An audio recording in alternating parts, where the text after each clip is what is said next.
So hey guys, welcome to बायोमी। मैं हूं पार्थ पांडे, आपका टीचर और स्टूडेंट। तो गाइस, आज हम पढ़ने जा रहे हैं चैप्टर 4 जो कि है animal kingdom.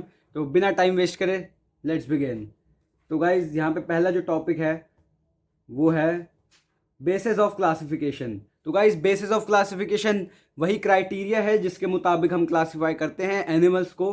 There are fundamental features common to various individuals in relation to the arrangement of cells, body symmetry, nature of coelom, patterns of digestive, circulatory और रिप्रोडक्टिव सिस्टम्स। तो अगर आपको ऑर्गेनिजम्स को क्लासीफाई करना है तो कुछ सिमिलर पैटर्न्स होने चाहिए हर एक इंडिविजुअल में, ताकि आप उन्हें ग्रुप कर पाओ। तो जो मेन बेसिस होते हैं वो मेनली होते हैं organisation of cells, symmetry, presence of coelom, triploblastic और डिप्लोब्लास्टिक क्लासिफिकेशन, सेगमेंटेशन और नोटोकॉर्ड की प्रेजेंस। इन सब के बारे में आगे पढ़ेंगे।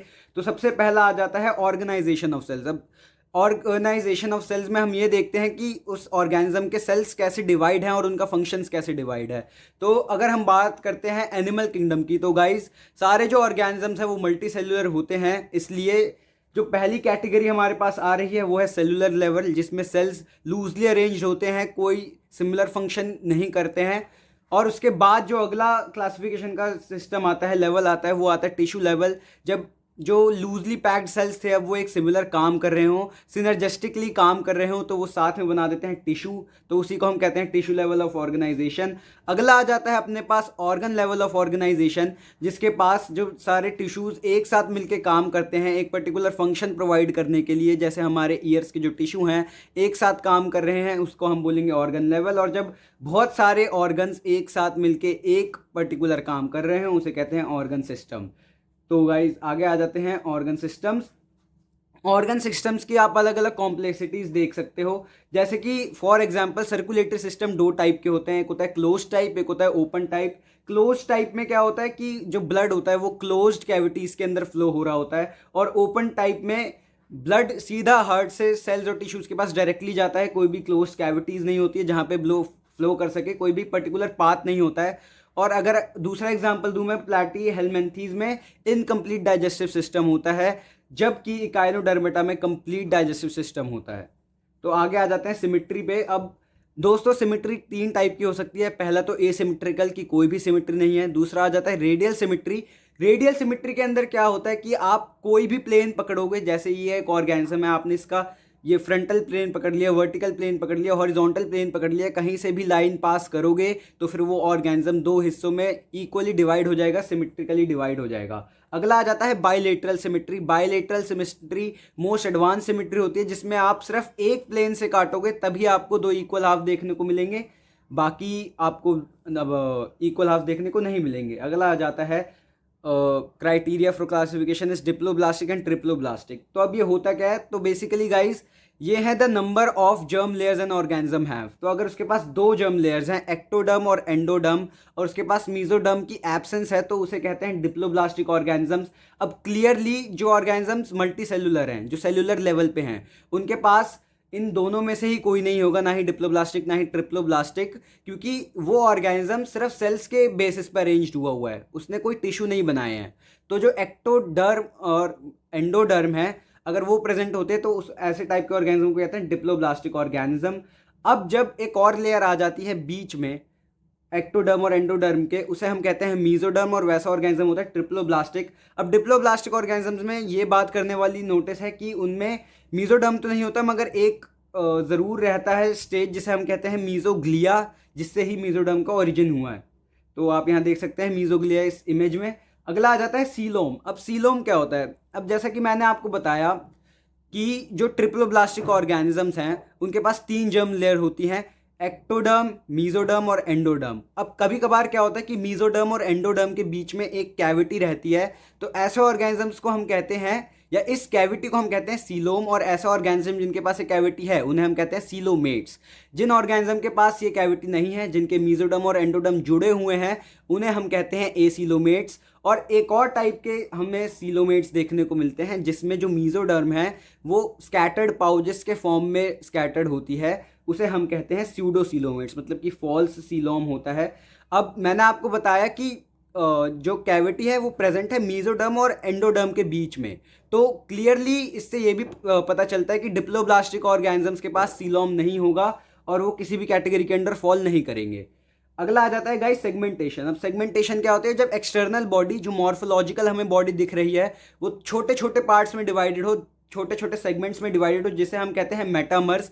ऐसे सेगमेंटेशन को हम कहते हैं मेटामेरिज्म, जबकि हमें बॉडी पैटर्न थोड़े थोड़े टुकड़ों में देखने को मिलता है एज एन अर्थवॉर्म। अगला आ जाता है नोटोकॉर्ड। अब गाइस नोटोकॉर्ड क्या होता है, notochord is mesodermally derived rod like structure formed on the dorsal side of embryonic development in some animals। अब गाइस ज़्यादातर ऑर्गेनिजम्स में क्या होता है, जो इनवर्टिब्रेट्स होते हैं उनके पास नॉन कॉर्डेट्स जो होते हैं उनके पास नोटोकॉर्ड नहीं होती है, और उनकी जो नर्व कॉर्ड होती है, जो उनका न्यूरल सिस्टम होता है वो वेंट्रल होता है, मतलब आगे की साइड होता है। और जो बाकी ऑर्गेनिजम्स हैं जो कॉर्डेट्स हैं और जो वर्टिब्रेट्स हैं उनकी नोटोकॉर्ड डोर्सल साइड होती है और हॉलो होती है। इसी और ये जो नोटोकॉर्ड है मीजोडर्मली डिराइव्ड होती है और नर्व कॉर्ड एक्टोडर्मली डिराइव्ड होती है। Animals with notochord are called chordates, जैसा कि मैंने आपको बताया, और animals without non notochord are known as non chordates, जैसे कि फॉर एग्जांपल फाइला पोरीफेरा से लेके काइनोडर्मेटा के आगे तक। इसके बारे में हम आगे पढ़ेंगे। अब गाइज ये वाला जो टेबल है यहाँ पे, ये बहुत इंपॉर्टेंट टेबल, और आपको कैसे याद रखना है कि कौन से ऑर्गेनिज्म कहाँ पर है। तो गाइस सबसे पहले आपको देखना है लेवल ऑफ ऑर्गेनाइजेशन। तो लेवल और ऑर्गेनाइजेशन सिर्फ एक फाइलम में होती है जिसका नाम होता है पोरीफायरा। उसके बाद आ जाती है टिश्यू लेवल ऑफ ऑर्गेनाइजेशन सिर्फ दो में होती है, जो उसके अगले वाले होते हैं।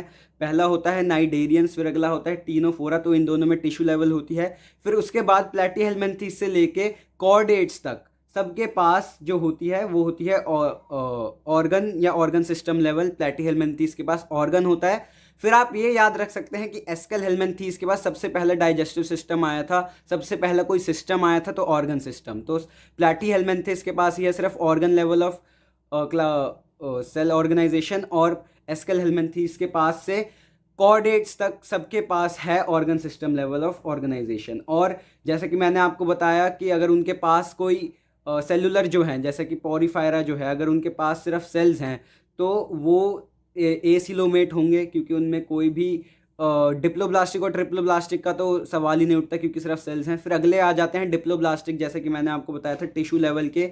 नाइडेरियंस और टीनोफोरा के पास होता है आपके पास अपना ये एसिलोमेट ही होते हैं, और वो होते हैं डिप्लोब्लास्ट, क्योंकि उनके पास टिश्यू लेवल ऑफ ऑर्गेनाइजेशन है तो वो डिप्लोब्लास्ट हैं, क्योंकि उनके पास जो है दो जर्म लेयर्स प्रेजेंट है, सिर्फ एक्टोडर्म और एंडोडर्म। फिर उसके बाद से सारे के सारे जो हैं वो होते हैं ट्रिप्लोब्लास्टिक। प्लैटीहेल्मिन्थेस से लेके आपके पास ट्रिप्लोब्लास्टिक स्टार्ट हो जाता है, मगर सीलोम प्लैटीहेल्मिन्थेस में नहीं आता है। एस्केल हेलमिन्थेस में स्यूडोसीलोमेट होता है, और उसके बाद एनालिड से लेके कॉर्डेट्स तक सारे के सारे सीलोमेट्स होते हैं। बस एस्केल हेलमिन्थेस जो होते हैं वो सीडोसेलिमेट होते हैं। तो ऐसे आप ऑर्डर में याद रख सकते हैं। तो पहला जो फाइलम आ रहा है वो आ रहा है अपने पास पोरीफायरा, इन्हें हम कॉमनली स्पॉन्जेस कहते हैं। सेलुलर लेवल मैंने आपको बताया नॉन ब्लास्टिक, मतलब कोई भी जर्म लेयर नहीं है। एसिलोमेट होते हैं, एसिमेट्रिकल होते हैं, और हर्माफ्रोडाइट होते हैं। हर्माफ्रोडाइट का मतलब दोनों जो सेक्सेस हैं वो एक ही ऑर्गेनिज्म के अंदर होंगे, मेल फीमेल। एग और स्पर्म एक ही ऑर्गेनिज्म बनाएगा। इनके पास एक वाटर कैनाल सिस्टम होता है, और वाटर कैनाल सिस्टम कैसा होता है, इनके पास जो बॉडी सरफेस है उसमें छोटे छोटे पोर्स होते हैं जिसका नाम होता है ऑस्टिया, और उसके बाद जो पानी है ऑस्टिया से एंटर करता है एक बॉडी कैविटी में जिसका नाम होता है स्पॉन्जोसील, फिर बाहर निकल जाता है थ्रू अनदर पोर्स जिसे हम कहते हैं ऑस्कुलम। तो अब वाटर कैनाल सिस्टम हेल्प किस में करता है, फूड गैदरिंग, रेस्पिरेटरी एक्सचेंज और रिमूवल ऑफ वेस्ट में, और कभी कभार फर्टिलाइजेशन में भी हेल्प करता है, क्योंकि इंटरनल फर्टिलाइजेशन है तो पानी ऑस्टिया से और स्पॉन्जोसील में होती है जहाँ पे फर्टिलाइजेशन होती है। तो कॉनोसाइट्स कवर द स्पॉन्जोसील। अब मैंने आपको बताया कि एक बॉडी कैविटी होती है जिसका नाम स्पॉन्जोसील होता है, तो उसे लाइन कौन करता है, कॉनोसाइट्स। अब इनका जो एक्सोस्केलेटन होता है वो स्पॉन्जिन फाइबर्स या फिर स्पिक्यूल का बना होता है। ये सारे पॉइंट्स आपको रट्टा मारना पड़ेगा, या तो आप याद भी कर सकते हैं। Asexual reproduction by fragmentation and sexual through gametes. Asexual reproduction fragmentation के थ्रू होती है, और इंटरनल फर्टिलाइजेशन होती है जैसा कि मैंने आपको बताया with indirect development. Indirect development क्या है कि डायरेक्ट आपके बेबी टू अडल्ट बनेंगे, कोई भी बीच में स्टेज नहीं आएगी, कोई भी सब्लिमिनल स्टेज नहीं आएगी। आगे इसके एग्जाम्पल पे आ जाते हैं साइकोन और स्पॉन्जिला।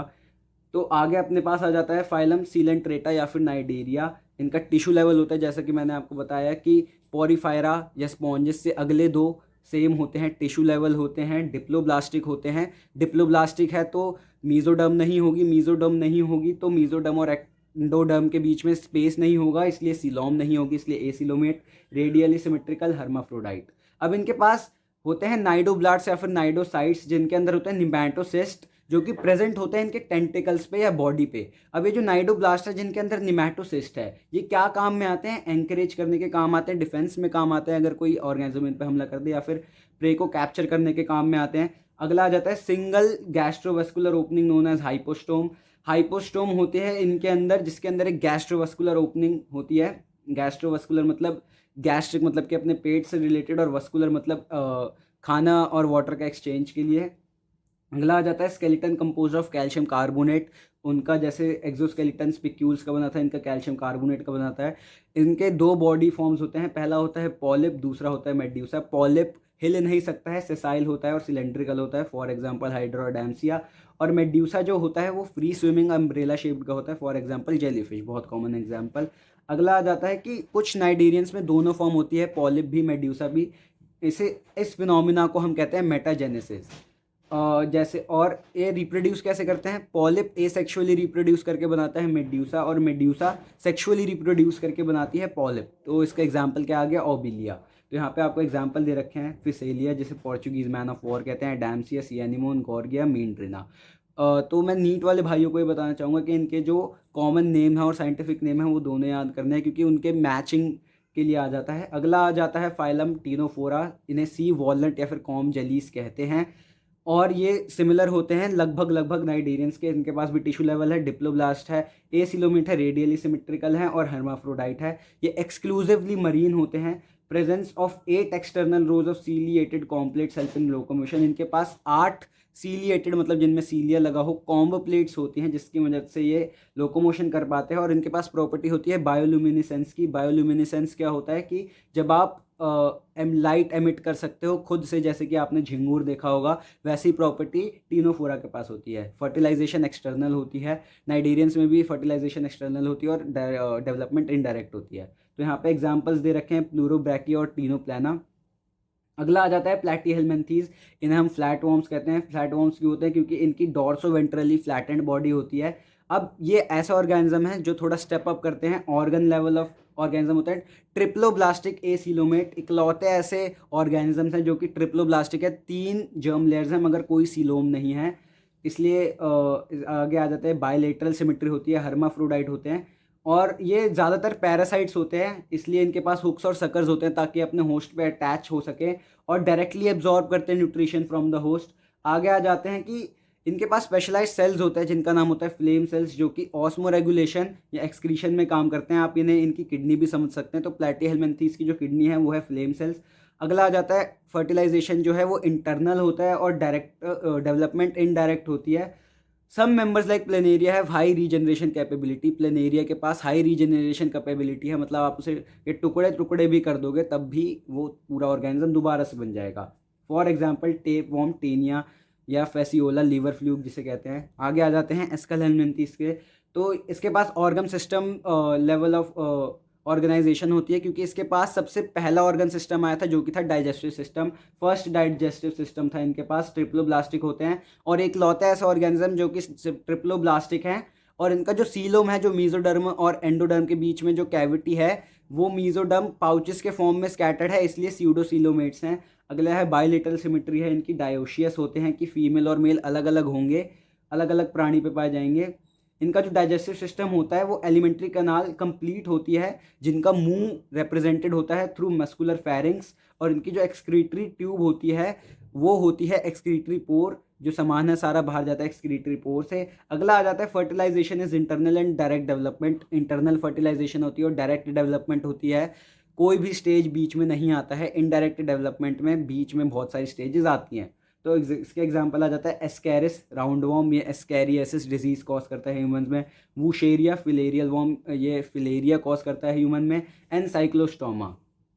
अगला आ जाते हैं एनालिड्स में। इनके पास सबसे पहला सर्कुलेटरी सिस्टम आया था। इनके पास भी ऑर्गन सिस्टम लेवल है, triploblastic, coelomate, bilateral, dioecious, monoecious भी हो सकते हैं। डायोशियस सिर्फ इनका एक एग्जांपल दे रखा है, नेरिस मोनोशियस, जैसे कि अर्थवॉर्म वगैरह। और जैसे कि मैंने आपको बताया था इनके अंदर सेगमेंटेशन होती है, मेटामेरिकली सेगमेंटेड होते हैं। First complete circulatory system, body distinctly marked into segments और metamers. Possess longitudinal and circular muscles will help in motion. तो इनके पास लॉन्गिट्यूडनल और सर्कुलर मसल्स होती है जिसकी मदद से ये मूव कर पाते हैं। जो एक्वेटिक फॉर्म्स होती हैं जैसे कि नरिस, उनके पास एक स्पेशल ऑर्गन होता है जिसका नाम होता है पैरापोडिया, जिसकी मदद से वो स्विम कर पाते हैं। आगे जैसे कि हमने पढ़ा था प्लैटीहेल्मिन्थीस के पास कि उनकी जो किडनी होती है वो फ्लेम सेल्स होते हैं, ऐसे ही इनकी किडनी जो है वो है नेफ्रीडिया, जो कि ऑस्मो रेगुलेशन और एक्सक्रीशन में मदद करेगी। इनके पास जो न्यूरल सिस्टम होता है जैसा कि मैंने आपको बताया था नॉन कॉर्डेट्स में वेंट्रल होता है, आगे की साइड होता है सॉलिड होता है और डबल वेंट्रल नर्व कॉर्ड होती है, और इनके पास पेयर्ड गैंग्लिया होता है जो कि कनेक्टेड होता है इसी नर्व कॉर्ड से थ्रू लेटरल नर्व्स। इसके एग्जांपल आ जाते हैं नेरिस, फेरेटिमा अर्थवर्म और हीरोडिना जिसे आप लीच बोलते हो, खतरों के खिलाड़ी में भी बहुत दिखाते हैं। आगे आ जाते हैं अर्थ्रोपोडा। अर्थ्रोपोडा में बेसिकली सारे इंसेक्ट्स आ जाते हैं और ये सबसे बड़ा फाइलम है in the universe. Organ system level triploblastic dioecious largest phylum. इनका जो एक्सोस्केलेटन है जैसे कि पॉरीफायरा में स्पेक्यूल से बना था और नेडेरियंस में कैल्शियम कार्बोनेट से बना था, इनमें जो है एक्सोस्केलेटन काइटन का बना होता है। और इनकी बॉडी जो होती है 3 पार्ट्स में डिवाइडेड होती है, हेड, थोरेक्स और एब्डोमेन, मतलब कि हेड, थोरेक्स गले का रीजन और एब्डोमेन नीचे का पार्ट। अगला जाता है कि इनके पास जॉइंटेड अपेंडेजेस होती है। जॉइंटेड अपेंडेजेस मतलब इनके हाथ पैर पूरे जुड़े होते हैं, जैसे कि यहाँ पे हमारे पास क्लियर डिवीजन है मगर इनके पास डिवीजन्स नहीं होती हैं। अगला आ जाता है फर्स्ट कंप्लीट रेस्पिरेटरी सिस्टम। अब जैसे कि मैंने आपको बताया था प्लैटीहेल्मिन्थीस में नहीं, एस्केलहेल्मिन्थीस में आपको सबसे पहले डाइजेस्टिव सिस्टम देखने को मिला। उसके बाद एनालिडा में आपको सबसे पहले सर्कुलेटरी सिस्टम देखने को मिला। अर्थ्रोपोडा में आपको सबसे पहला रेस्पिरेटरी सिस्टम देखने को मिला जो कि होता है थ्रू गिल्स, बुक गिल्स या बुक लंग्स या फिर ट्रैकिल सिस्टम से होता है। आगे आ जाते हैं कि इनके पास सेंसरी ऑर्गन जो है वो है एंटीने, आइज, स्टैटोसिस्ट जो कि बैलेंसिंग के काम आते हैं। आगे आ जाते हैं इनका एक्सक्रीशन या फिर इनकी जो किडनी है वो है मालफिजियन ट्यूब्यूल, जिससे कि नाइट्रोजनस वेस्ट एक्सक्रीट आउट करते हैं। फर्टिलाइजेशन जो है वो इंटरनल है और इनडायरेक्ट डेवलपमेंट है क्योंकि बहुत सारे स्टेजेस से गुजरते हैं। तो इसके एग्जांपल आ जाते हैं एपिस जो कि हनी बनाने में काम आते हैं, हनी बी, लैसिफर, लोकस्टा जो कि लोकस्ट होते हैं खेतों में भूकंप मचा देते हैं, ल्यूमिनस किंग क्रैब इसे हम लिविंग फॉसिल कहते हैं। क्यों कहते हैं? क्योंकि ये बहुत सालों से ज़िंदा है और इसका जो खून है वो ब्लू होता है, इसलिए बहुत रेयर ऑर्गेनिज्म है और जेनेटिकली स्पीकिंग ये बहुत ज़्यादा रिसर्च में काम भी आते हैं। आगे आ जाते हैं, अगला फाइलम है मोलस्का। ये सेकेंड लार्जेस्ट फाइलम है और ये भी organ system level triploblastic bilateral symmetry. इनका जो बॉडी है वो कैल्सिरस शेल से कवर होती है, जैसे कि हमने पीछे ही पढ़ा कि उनका काइटन का एक्सोस्केलेटन होता है। इनकी जो बॉडी है वो कैल्सिरस शेल से कवर्ड है। इनकी बॉडी हेड, मस्कुलर फुट और विसरल हम्प में डिवाइडेड है। उनकी बॉडी है हेड, थोरैक्स, एब्डोमेन भी कीड़ों की। इनकी बॉडी जो है हेड, मस्कुलर फुट और विसरल हम्प में डिवाइडेड है। और soft spongy layer of skin spawns the metal over the visceral hump. Visceral hump के ऊपर एक लेयरिंग होती है, एक सॉफ्ट कवरिंग होती है जिसकी हम मैंटल कहते हैं। अब इसी मैंटल और विसरल हम्प के मतलब जो मैंटल ने विसरल हम्प के ऊपर कवरिंग बना रखी है, इनके बीच में एक कैविटी है जिसके अंदर गिल्स होते हैं और उस गिल्स से ही एक्सक्रीशन होती है और रेस्पिरेशन भी होती है। और इनका जो माउथ होता है वो एक रैस्पिंग ऑर्गन होता है, जैसे कि आपने ऑक्टोपस में नीचे रखा होगा एक ऐसा सा पिंच करने वाला एक ऑर्गन होता है जिसे हम कहते हैं रैडुला, जिससे कि वो फीड कर पाते हैं। फॉर एग्जाम्पल, इसके एग्जाम्पल बहुत इंपॉर्टेंट, बिला एप्पल स्नेक, नेक्टाडा, pearl oyster, octopus devil fish या फिर सीपिया कटल फिश। अब आगे आ जाते हैं इकाइनोडर्मेटा पे। इकाइनोडर्मेटा में ऑर्गन सिस्टम ऑफ ऑर्गेनाइजेशन है सेल्स की, ट्रिप्लोब्लास्टिक, सीलोमेट होते हैं, बायलेटरल सिमेट्री, डायोशियस होते हैं। एंडोस्केलेटन जो है वो भी कैल्सरस ऑक्सिस्कल्स का बना होता है, जैसे कि हमने पीछे पढ़ा था इन मोलस्का ऑल्सो। इसमें थोड़ा बैकवर्ड एवोल्यूशन होता है क्योंकि जो अडल्ट होते हैं वो रेडियल सिमेट्रिकल होते हैं, कहीं से भी काटोगे डिवाइड हो जाएंगे, और जो लार्वा है वो बायलेटरल होता है। फिर आगे आ जाता है कि माउथ जो होता है वो लोअर साइड पे होता है, नीचे की साइड पे होता है, वेंट्रल होता है। और जो एनस है वो अपर साइड होता है, ऊपर की साइड होता है और डॉर्सल होता है। मतलब आप इनके लिए कह सकते हैं कि ये मुंह से हकते हैं क्योंकि इनका जो एनस है वो अपर की साइड है। तो आगे आ जाते हैं presence of water vascular system which helps in locomotion, capture, transport of food and respiration. इनके पास भी एक वाटर वस्कुलर सिस्टम होता है, इसका सबसे इंपॉर्टेंट पार्ट इकाइनोडर्मेटा का। एक्सक्रीटरी सिस्टम एब्सेंट होता है, जैसे कि हमने आर्थ्रोपोडा में देखा, इंसेक्ट्स में देखा कि एक्सक्रीटरी सिस्टम होता है मालफिजियन ट्यूब्यूल्स के फॉर्म में। एस्केलहेल्मिन्थीस में देखा, प्लैटीहेल्मिन्थीस में देखा कि फ्लेम सेल्स होते हैं। एनालिडा में देखा नेफ्रीडिया होता है। इसमें मैंने आपको बताया बैकवर्ड एवोल्यूशन है थोड़ी, इसलिए जो एक्सक्रीटरी सिस्टम है वो एब्सेंट है, फर्टिलाइजेशन एक्सटर्नल है और डेवलपमेंट जो है इनडायरेक्ट है। अगला आ जाते हैं इसके एग्जांपल्स जो कि है Asterias, starfish, sea urchin, brittle star या फिर सी कुकुम्बर। अगला लास्ट जो फाइलम है इस वीडियो के लिए, क्योंकि इस वाली वीडियो में सिर्फ नॉन कॉर्डेट्स कवर्ड होने वाले हैं, तो हेमिकॉर्डेटा आ जाता है। Small group of worm like marine organism, जो कीड़े की तरह छोटे छोटे वॉर्म की तरह जो होते हैं वैसे ऑर्गेनिजम्स पाए जाते हैं जो कि पानी में रहें। ऑर्गन सिस्टम ट्रिप्लोब्लास्टिक सीलोमेट, जैसा कि मैंने आपको बताया कि एस्केल हेलमेंथीस से ऑर्गन सिस्टम स्टार्ट हो जाता है, तो आपको हर जगह ऑर्गन सिस्टम लिखना है। ट्रिप्लोब्लास्टिक सीलोमेट हैं, बस एस्केल हेलमेंथीस स्यूडो सीलोमेट हैं और प्लेटिया हेलमेंथीस ए सीलोमेट है, उनके पास सीलोम नहीं होता है, ट्रिप्लोब्लास्टिक होते हैं। डायोशियस मतलब सेक्सेस जो हैं अलग अलग ऑर्गेनिज्म पे प्रेजेंट होंगे। Hemichordates have a rudimentary structure in the collar region called stomochord, structure similar to notochord. अब इनके अंदर एक रूडिमेंट्री स्ट्रक्चर होता है जिसे हम स्टोमोकॉर्ड कहते हैं, जो रूडिमेंट्री का मतलब किसी काम का नहीं, तो इनके पास स्टोमोकॉर्ड होती है और ऐसा माना जाता है जो नोटोकॉर्ड है वो इसी स्टोमोकॉर्ड से जो है डेवलप हुई है। इसलिए हमने पहले इन्हें कॉर्डेट्स में रखते थे, मगर अब इन्हें अलग कर दिया गया है क्योंकि स्टोमोकॉर्ड नोटोकॉर्ड से बिल्कुल अलग है। तो इनकी जो बॉडी है वो एंटीरियर प्रोबोसिस, कॉलर और ट्रंक रीजन में डिवाइड की गई है। अब यहाँ पे डिविजन्स के स्किन में आ गई अर्थ्रोपोडा, जिनकी बॉडी डिवाइड हुई थी हेड, थोरेक्स और एब्डोमेन में। अगला आ जाते हैं मोलस्का पे। मोलस्का में हेड, वीसरल हम्प और मस्कुलर फुट में डिवाइड हुई थी और इसमें जो है एंटीरियर प्रोबोसिस, कॉलर और लॉन्ग ट्रंक में डिवाइड हुई है। तो आगे आ जाते हैं रेस्पिरेशन थ्रू गिल्स होता है और जो एक्सक्रीशन है वो प्रोबोसिस ग्लैंड के थ्रू होता है। और अगला आ जाता है प्रोबोसिस ग्लैंड को आप ग्रीन ग्लैंड्स भी बोलते हो।